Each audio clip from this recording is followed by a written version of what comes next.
The crash of shattering glass against the wall beside Georgia's head sent her stumbling backward, her heart hammering so hard she thought it might burst through her ribs. Ryan's face was twisted with rage, his fists clenched at his sides as he advanced toward her across the living room of the apartment they'd shared for the past 2 years. "You think you can just leave?" His voice was low and venomous. "After everything I've done for you." Georgia pressed herself against the wall, her hands trembling as she held them up defensively. This wasn't the first time, but something inside her had finally broken last week when he'd shoved her so hard she'd cracked a rib. The doctor at the emergency room had looked at her with knowing eyes, but she'd lied like she always did.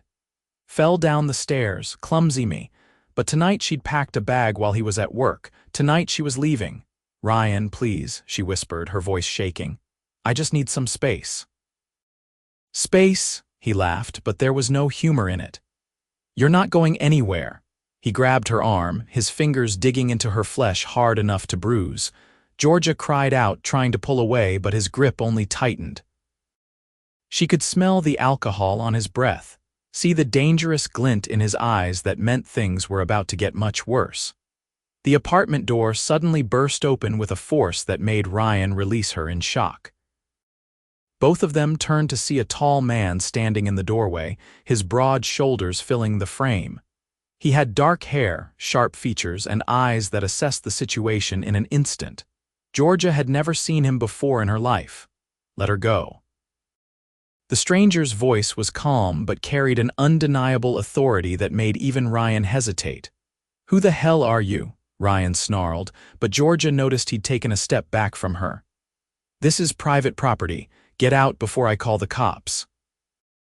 "I live next door," the man said, stepping into the apartment with a confidence that suggested he owned the place.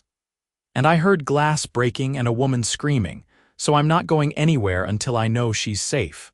Georgia's neighbor. She'd moved into this building 6 months ago when Ryan convinced her they needed a fresh start after he'd lost his last job. She'd seen this man exactly twice in the hallway, both times just brief nods and hellos. She didn't even know his name. "She's fine," Ryan said, his tone shifting to something approximating reasonable. "Just a little argument between me and my girlfriend, nothing to concern yourself with." The stranger's eyes moved to Georgia, and she felt the weight of his gaze. "Madam, are you all right?" The question was simple, but something in the way he asked it, the genuine concern in his voice, made tears spring to Georgia's eyes. How long had it been since someone actually cared if she was all right? She started to say yes, to lie like she always did, but the words wouldn't come.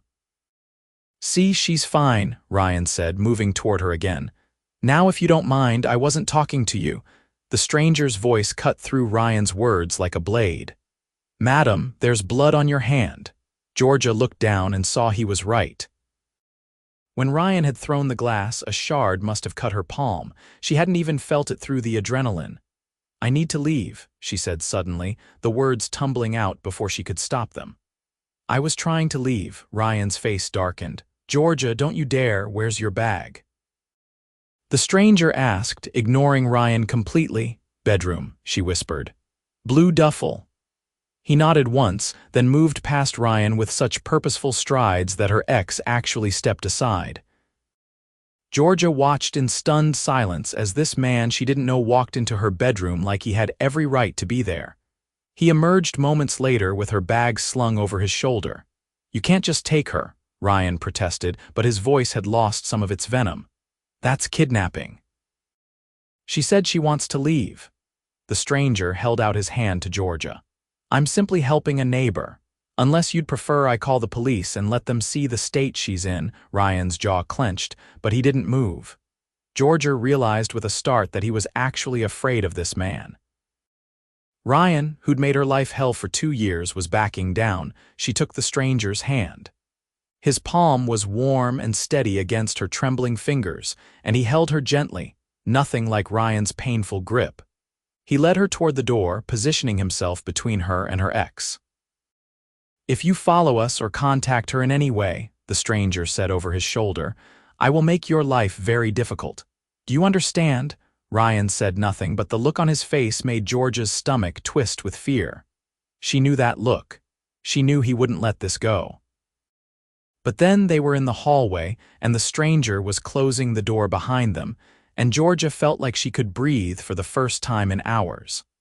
Her legs started to shake, and she realized the adrenaline was wearing off. "Easy," the stranger said, his arm coming around her shoulders to steady her. "You're safe now. Can you walk?" She nodded, though she wasn't entirely sure it was true. He guided her down the hallway to the apartment next to hers. She'd never paid attention to it before, but now she noticed the door was made of heavy oak, much nicer than the standard apartment doors. Inside, his place was nothing like hers and Ryan's. Where theirs was cluttered and stale, his was open and clean with high ceilings and modern furniture. Floor-to-ceiling windows showed the city skyline glittering with lights. This wasn't just an apartment, she realized. It was a penthouse. "Sit," he said, guiding her to a leather couch. "Let me see your hand." Georgia sat, feeling numb and overwhelmed. She watched as he disappeared into what must be a bathroom and returned with a first aid kit. He knelt in front of her, carefully taking her injured hand in his.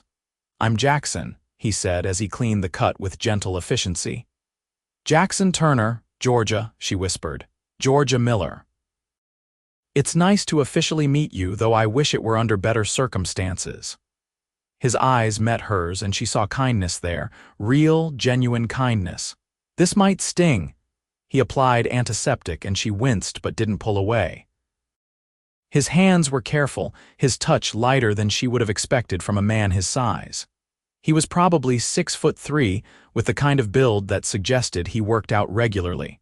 Strong but not bulky. There was something about his presence that made her feel protected rather than threatened. "Thank you," she said as he wrapped gauze around her palm. "I don't know what would have happened if you hadn't. Don't think about it." He secured the bandage and sat back on his heels. "Are you hurt anywhere else?" She shook her head, though her ribs still ached from last week. But that was old pain, familiar pain. She'd learned to live with it. Jackson studied her face for a moment, and she had the unsettling feeling he could see right through her lie, but he didn't push. Instead, he stood and moved to his kitchen. "Have you eaten dinner?" The question surprised her. She'd been so focused on packing, on planning her escape, that food hadn't even crossed her mind. "No, I'll make something." He opened his refrigerator, which she noticed was actually well-stocked, unlike theirs, which usually held only Ryan's beer and whatever takeout containers hadn't been thrown out yet. "Do you like pasta?" "Yes, but you don't have to. I'm making it anyway," he said simply. "You should eat something." Georgia sat on his couch, her bag at her feet, and watched this stranger move around his kitchen with practiced ease. She should feel uncomfortable, should be planning her next move, but instead, she just felt exhausted. Bone-deep tired in a way that had nothing to do with the hour. "How long has he been hurting you?" Jackson asked quietly as he put water on to boil. The question made her throat tighten. "How did you know?" "I've seen the type before." He pulled vegetables from the refrigerator and started chopping with impressive knife skills. "And I've heard fighting through the walls more than once. I almost came over before, but I wasn't sure if I'd be overstepping." "I wish you had," she admitted, then felt guilty for saying it out loud. "Why did you stay?" It was the question everyone always asked, as if the answer were simple. "He wasn't always like this. When we met, he was charming and attentive. The violence started slowly. A grab here, a shove there. By the time I realized how bad it had gotten, I felt trapped. He controlled our money, isolated me from my friends and family. I started to believe him when he said no one else would want me." Jackson's jaw tightened, but his voice remained gentle. "And what changed tonight? I finally admitted to myself that he was going to kill me eventually." The words came out flat, emotionless, because if she let herself feel the weight of them, she'd fall apart completely. "So I had a choice. Stay and die, or leave and at least have a chance." He nodded, stirring sauce into the pasta with steady hands. "You made the right choice." "It takes courage to leave." "I'm terrified," she confessed. "I don't have anywhere to go. My parents disowned me when I dropped out of college to be with Ryan. My friends stopped calling after he convinced me they were toxic. I have a job as a waitress, but the pay barely covers anything. I was going to check into a motel tonight and figure out the rest tomorrow. Jackson plated the pasta and brought it over, handing her a fork. You're not going to a motel? She looked up at him, confused. What? You'll stay here. He said it like it was already decided, no room for argument. I have a guest room. It's yours for as long as you need it. I can't accept that. Georgia shook her head. You don't even know me. I'm a complete stranger. A stranger who needs help. He sat down in the armchair across from her, his own plate balanced on his knee. Look, I know you have no reason to trust me, but I promise you're safe here. I travel for work sometimes, so you'll often have the place to yourself. And when I'm here, I'll stay out of your way. No strings attached. I just want you to have somewhere safe to land while you get back on your feet. Georgia felt tears sliding down her cheeks before she even realized she was crying. When was the last time someone had offered her kindness without expecting something in return? She couldn't remember. Why would you do this for me? She asked, her voice breaking. Jackson's expression softened. Because someone should have done it sooner. Because you deserve better than what that man gave you, and because I can. She ate the pasta, which was surprisingly good, and felt some of her strength returning. Jackson made polite conversation, asking about her job and her interests, carefully steering away from anything heavy. By the time she'd finished eating, she felt almost human again. He showed her to the guest room, which was larger than the bedroom she'd shared with Ryan. It had its own bathroom, a comfortable-looking bed with clean white linens, and more of those floor-to-ceiling windows showing the city spread out below them. Lock the door if it makes you feel safer, Jackson said from the doorway. And if you need anything at all during the night, I'm just down the hall. Jackson, she called as he turned to leave. Yeah, thank you, really. I don't know how to repay you, he smiled, and it transformed his face from handsome to something almost devastating. Get some rest, Georgia. We'll figure out the rest tomorrow. That night, she slept better than she had in months, despite everything. Maybe it was exhaustion, or maybe it was the first time in years she'd gone to bed without fear. She woke to sunlight streaming through the windows and the smell of coffee. For a moment, she didn't remember where she was, then it all came rushing back. Ryan, Jackson, escape. She found him in the kitchen, dressed in an expensive-looking suit and reading something on his phone. He looked up when she entered and pushed a mug of coffee toward her. Morning. How'd you sleep?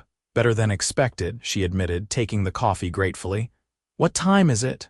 8:30. I have a meeting at 10, but I wanted to talk to you before I left. He set down his phone and gave her his full attention.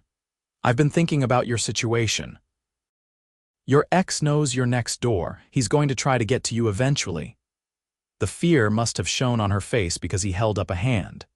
Which is why I'm going to help you get a restraining order today. I have a lawyer friend who owes me a favor. She can fast-track the paperwork. And I'm going to have someone change your locks, though honestly, I think you should consider not going back to that apartment at all. My lease can be broken under circumstances of domestic violence. My lawyer will help with that too. He checked his watch. I also took the liberty of calling my building manager. There's a vacant apartment on the other side of the building. 1 bedroom, same rent as what you're paying now. If you want it, it's yours. Georgia stared at him. I can't afford this building. Jackson, this is clearly luxury housing. I work at a diner. The rent is what you're paying now, he repeated firmly. Consider it a perk of knowing the owner. Her eyes widened. You own this building? I own several buildings. He said it casually, like it was nothing. Real estate development is my primary business. I started buying properties 10 years ago when the market crashed and built up from there. Now I have holdings all over the city. You're rich. It wasn't a question. I'm comfortable, he acknowledged. And I'm using my resources to help someone who needs it. Is that a problem? She didn't know what to say. This man she'd known for less than 12 hours was offering her a new apartment, legal help, and safety without asking for anything in return. It felt too good to be true. What do you want from me? She asked quietly. Jackson's expression grew serious. Nothing. I want nothing from you except to know that you're safe. I saw my sister go through something similar when I was younger. Her boyfriend put her in the hospital before she finally got away from him. I couldn't help her then because I was just a kid with no resources, but I can help you now. So let me." The raw honesty in his voice made her chest ache. She nodded, not trusting herself to speak. "Good." He finished his coffee and grabbed his keys. "My lawyer will call you within the hour. Her name is Patricia Chen and she's the best. Don't go back to your old apartment without me or her, understand? I'll have movers pack up your things later this week." "Jackson, this is too much, it's really not." He smiled at her again, that devastating smile that made her stomach flip. "Make yourself at home. There's food in the fridge and the TV remote is on the coffee table. I'll be back this afternoon." Then he was gone, and Georgia was alone in this beautiful apartment with a cup of coffee and the strange sensation that her entire life had just shifted on its axis. Patricia Chen called exactly 40 minutes later. She was brisk and efficient, asking detailed questions about Ryan's abuse and helping Georgia file for a restraining order. By noon, the paperwork was submitted. By 2, it was approved. Patricia explained that Ryan would be served with the order by end of business day and that any violation would result in immediate arrest. "Jackson must think highly of you," Patricia said before they hung up. "He called in a lot of favors to make this happen so quickly." "I barely know him," Georgia admitted. Patricia laughed. "Well, he clearly sees something worth protecting. Take care of yourself, Georgia." When Jackson came home that evening, he found her curled up on his couch reading one of the books from his shelf. She'd spent the afternoon alternating between disbelief at her new situation and terror that Ryan would somehow find a way around the restraining order. "How'd it go?" he asked, loosening his tie. "The restraining order is in place. Patricia said Ryan should have been served by now." She set down the book. "I don't know how to thank you. You already did." He disappeared into his room and emerged a few minutes later in jeans and a t-shirt that showed off his athletic build. Georgia tried not to notice and failed. "I'm ordering Thai food. What do you like?" They fell into an easy routine over the next few days. Jackson went to work in the mornings while Georgia picked up her shifts at the diner. He'd left her a key to his apartment and told her the new place would be ready by the end of the week. In the evenings, they'd cook dinner together, or sometimes he'd order in and they'd watch movies on his massive TV. Georgia learned that Jackson was 32 and had built his company from the ground up. He worked long hours but never complained. He had a dry sense of humor that caught her off guard and made her laugh when she least expected it. He was patient and kind and never once made her feel like she owed him anything. She also learned that she was developing feelings for him, which terrified her more than anything Ryan had ever done. It was too soon. She'd just left an abusive relationship. She shouldn't be thinking about Jackson's smile or the way his eyes crinkled when he laughed. She shouldn't notice how safe she felt when he was near, or how her heart sped up when their hands accidentally brushed reaching for the same thing. But she did notice. She noticed everything. On Friday evening, Jackson came home looking troubled. Georgia was making dinner, something she'd insisted on doing since he'd been so generous. She'd made spaghetti and meatballs, nothing fancy but edible. "What's wrong?" she asked as he poured himself a drink. Ryan violated the restraining order. Jackson's voice was tight with anger. "He showed up at my office building this afternoon. Security stopped him before he got inside and the police arrested him. He's being held overnight and there's a hearing on Monday." Georgia's hands started shaking. The spoon she'd been holding clattered into the pot. "He knows where you work. He must have followed me." Jackson crossed to her, taking her shoulders gently. "Hey, look at me. He's in jail. He can't hurt you, but he will try again." Tears spilled down her cheeks. "He won't stop, Jackson. I know him. He'll keep coming until nothing." Jackson's voice was firm. "Patricia is going to make sure the judge understands how dangerous he is, and I'm going to make sure you're protected, Georgia. I promised you that." "Why?" she asked desperately. "Why are you doing all this? You don't owe me anything. I'm nobody." "You're not nobody." His hands moved from her shoulders to cup her face, his thumbs wiping away her tears. "You're brave and kind and you deserve to feel safe, and I—" He paused, something shifting in his expression. "I care about you. More than I probably should given the circumstances, but I do." Georgia's breath caught. "Jackson, I know the timing is terrible," he continued. "I know you just got out of something awful and you need time to heal. I'm not asking you for anything, I just want you to know that you matter. To me, you matter very much." She stared at him, this incredible man who'd burst into her life and turned everything upside down in the best possible way. "I care about you too," she whispered. "I've been trying not to because it feels too fast, too soon, but I do." Jackson's expression softened. He leaned down slowly, giving her plenty of time to pull away, and pressed his lips to her forehead in the gentlest kiss.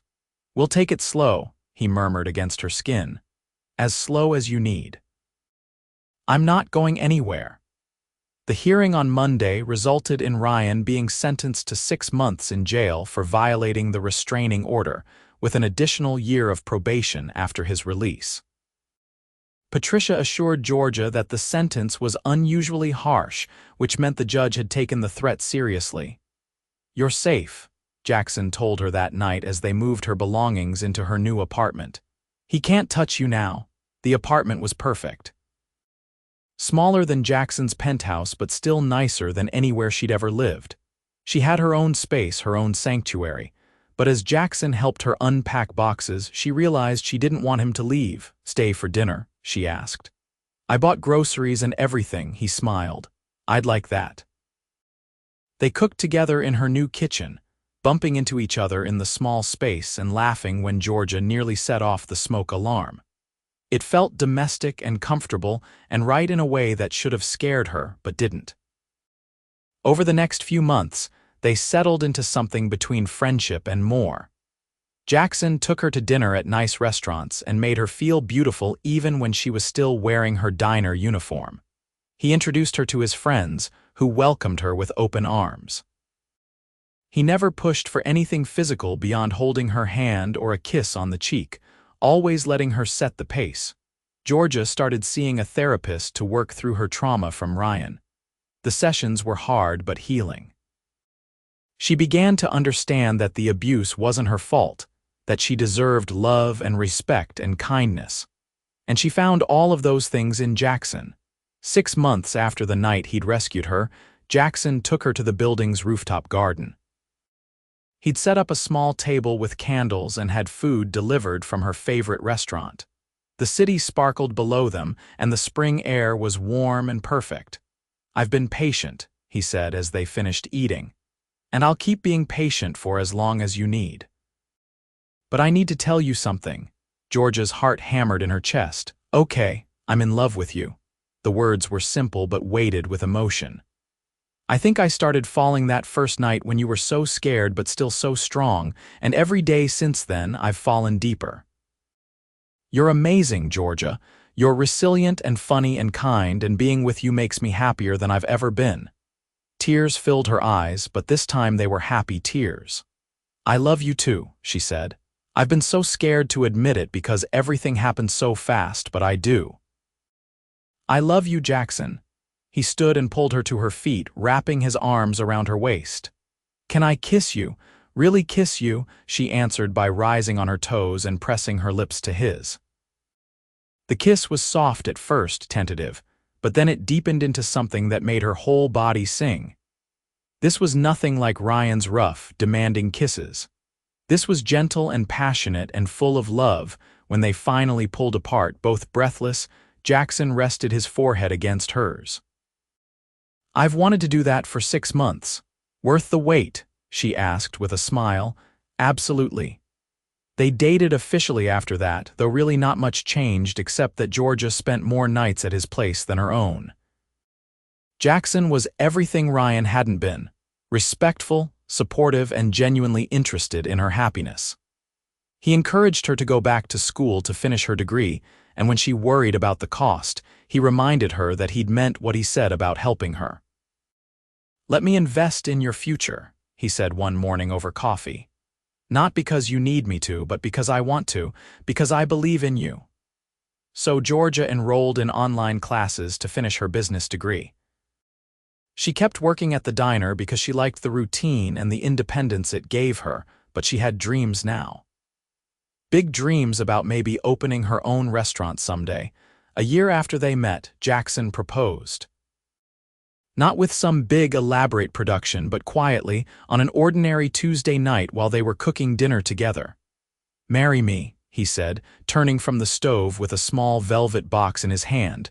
Georgia laughed in surprise. "What?"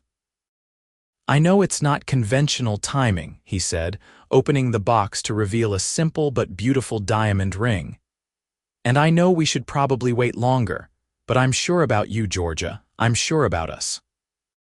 I want to spend the rest of my life making you happy and keeping you safe and building something incredible together. So marry me." She didn't even have to think about it. Yes, the ring fit perfectly. Jackson admitted he'd had Patricia's help picking it out, and Georgia laughed because of course his lawyer friend had become her friend too. His whole life had become hers seamlessly, like she'd always been meant to fit there. They got married 6 months later in a small ceremony with close friends and family. Georgia's parents came, reconciliation finally achieved after Jackson had personally called them to explain what had happened with Ryan and how their daughter was doing now. Her mother had cried and apologized, and while the relationship was still healing, it was progress. Jackson's sister stood as a witness, and afterward she pulled Georgia aside. "Thank you," she said quietly. "Thank you for letting him save you." "He's needed to do that for someone ever since he couldn't save me." Georgia hugged her tight. "He did save you, just in a different way. Look at you now." And it was true. Jackson's sister was thriving, married with kids, and she'd gone back to school to become a counselor specializing in domestic violence. She said watching Georgia's journey had inspired her. The first year of marriage was an adjustment, learning to live together fully and navigate the normal conflicts that came with combining lives. But Georgia had learned from therapy how to communicate her needs, and Jackson was always willing to listen. They worked through problems as a team, and every day, Georgia fell more in love with the man who'd burst through her door when she needed him most. 2 years after their wedding, Georgia opened her own small cafe with Jackson's help. It was modest, just a storefront in a nice neighborhood, but it was hers. She called it Miller's Table, keeping her maiden name as a reminder of where she'd come from and how far she'd traveled. Jackson came by every morning for coffee before work, and watching him interact with her employees and customers filled her with a warmth she'd never known was possible. This was what love looked like: partnership, support, mutual respect and admiration. "I'm proud of you," he told her on opening day, pulling her aside for a quick kiss. "Look at what you've built." "We built," she corrected. "I couldn't have done this without you." "You could have," he said firmly, "but I'm glad you didn't have to." 3 years into their marriage, Georgia got pregnant. She'd been nervous about telling Jackson, worried about how a baby would change their dynamic. But when she showed him the positive test, his face lit up with such pure joy that all her fears evaporated. "We're having a baby." He asked, his voice awed. "We're having a baby." He picked her up and spun her around, laughing like a kid on Christmas morning. That night, he held her close and whispered plans for the nursery and talked about teaching their child to ride a bike and helping with homework. "I'm going to be such an embarrassing dad," he admitted. "I'm already planning to interrogate their future dates." Georgia laughed. "Let's get through diapers first." Their daughter was born on a rainy October morning, and they named her Hope. Jackson cried when he held her for the first time, this big, strong man reduced to tears by a tiny baby with a tuft of dark hair and her mother's eyes. "She's perfect," he whispered, touching Hope's tiny hand with one finger. "You're both perfect." Georgia watched him with their daughter and marveled at how her life had transformed. 4 years ago, she'd been trapped in a nightmare with Ryan, convinced she'd never escape. Now she was married to an incredible man, had a business she loved, and held her newborn daughter while her husband looked at them both like they hung the moon. "Thank you," she said softly. Jackson looked up from Hope's face. "For what?" for saving me, for protecting me, for loving me enough to be patient while I healed." He leaned over carefully and kissed her forehead. "You saved yourself, Georgia. You made the choice to leave. I just opened the door." "You did more than that," she insisted. "You gave me a reason to believe in love again." Hope squirmed in her arms, making a small sound, and they both laughed. Jackson settled into the hospital chair beside the bed, his hand covering Georgia's. "I'm going to protect both of you," he promised. "For the rest of my life, I'm going to make sure you both know how loved you are." And he did. Over the years that followed, Jackson kept that promise every single day. He was there for Hope's first steps and first words. He expanded his business but never let work overshadow family time. He supported Georgia as she opened a second cafe location and then a third. They bought a house in the suburbs with a big backyard and a swing set. They adopted a dog that Hope named Princess Sparkles. They had another baby, a son they named James, who had Jackson's smile and Georgia's determination. On their 10th wedding anniversary, Jackson took Georgia back to the rooftop garden where he'd first told her he loved her. The kids were with his sister for the weekend, and they had the evening to themselves. "Remember this?" he asked, gesturing to the space. "Of course." She laced her fingers through his. "This is where everything changed. Everything changed the night I heard you scream through the walls," he corrected. "This is just where we made it official." He pulled her close, swaying to music only they could hear. "Do you ever regret how fast everything happened?" Georgia thought about it, really considered the question. "No," she said finally. "I think we met exactly when we were supposed to. You showed me what real love looked like, and I got to spend the last 11 years building a life with you." No regrets. He kissed her then, slow and deep, and she felt the same flutter in her stomach she'd felt that first night on this rooftop. After all these years, he still made her heart race. "I love you, Georgia Turner," he murmured against her lips. "I love you too," she whispered back. "Thank you for never stopping protecting me." "Thank you for letting me," he replied, "and for protecting me right back, because that's what they did." They protected each other, supported each other, loved each other through every challenge and triumph. Jackson had saved her from Ryan that terrible night, but really, they'd saved each other. He'd given her safety and she'd given him purpose. Together, they'd built something beautiful. Below them, the city lights twinkled like stars. Above them, the real stars were beginning to emerge as the sky darkened. And between them was the kind of love that most people only dreamed about finding. The kind that was patient and kind, fierce and protective, built on friendship and respect and genuine partnership. Georgia leaned her head on Jackson's shoulder and thought about that scared girl who tried to leave her abusive boyfriend all those years ago. She wished she could go back and tell her that it would all work out, that the man who burst through the door would become her whole world, that she'd find happiness and success, and a love that would last forever. But maybe it was better that she hadn't known. Maybe the journey was what made the destination so sweet. "What are you thinking about?" Jackson asked, running his fingers through her hair. "How lucky I am," she said honestly. "How different my life could have been if you hadn't heard the glass break that night." "You would have survived," he said with certainty. "You're stronger than you know." "Maybe," she conceded, "but I'm glad I didn't have to find out. I'm glad you were there. I'm glad you're still here." "Always," he promised. "I'll always be here," and he was. Through everything that came after, through the challenges of raising teenagers and the stress of expanding businesses and the normal ups and downs of a long marriage, Jackson was there. Just like he'd promised that first night, he never stopped protecting her. And she never stopped protecting him right back. They grew old together, celebrating anniversaries and grandchildren and all the ordinary moments that made up an extraordinary life. And every year on the anniversary of the night they met, Jackson would hold her close and whisper the same words. "Best night of my life." And Georgia would smile and kiss him and agree because it was true. The night that had started with fear and violence had ended with hope and love. The night she'd run from one man and found another. The night Jackson Turner burst through her door and changed everything forever. It was the beginning of their story, and what a beautiful story it had been.